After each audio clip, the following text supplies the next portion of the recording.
ជំរាបសួរនាងខ្ញុំឆ្លងសក់ថាវ៉ាន់មានអាយុ14ឆ្នាំ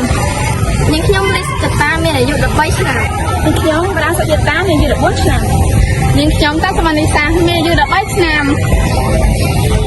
នាងខ្ញុំឈ្មោះសុខាកញ្ចនាមានអាយុ14ឆ្នាំដែលជាបញ្ហាមួយដ៏សំខាន់ដែលពួកយើងគួរតែចូលរួមដោះស្រាយ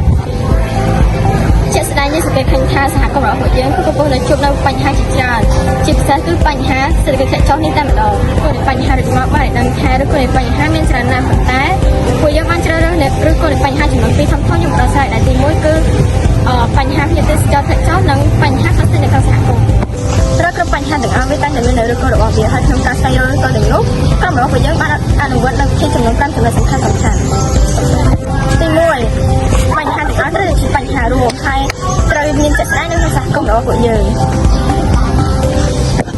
2សង្កេតរងគ្នាកំណត់ថាបញ្ហាណាដែលយើងចង់លើកយកមកដោះស្រាយហើយលើកយកបញ្ហាធំហើយបង្ហាញថាបញ្ហាហ្នឹង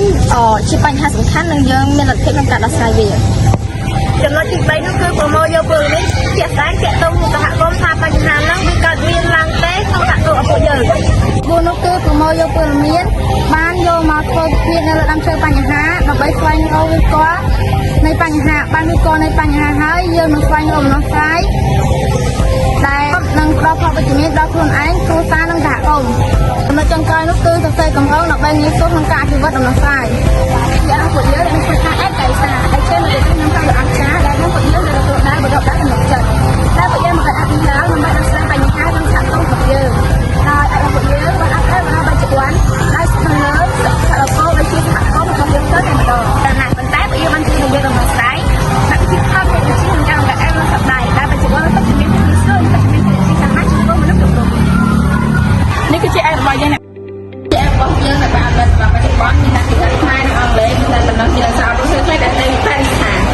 ឧទាហរណ៍អ្នកនរគ្នាចង់មករករំលែកថាដើម្បីភាសាអាហារដូចនេះអ្នកគ្នាគ្រាន់តែចុចនៅកន្លែងភាសាអាហារនោះវានឹងបង្ហាញទាំងអស់ដែលនិយាយពីតម្លៃក៏ដូចជាដំណើរភាពគឺប៉ះឡើងមិនតែប៉ុណ្ណោះគឺក៏ដែលត្រូវទៅយើងចាក់ link ក្នុង comment ប៉ះមុខឲ្យនៅ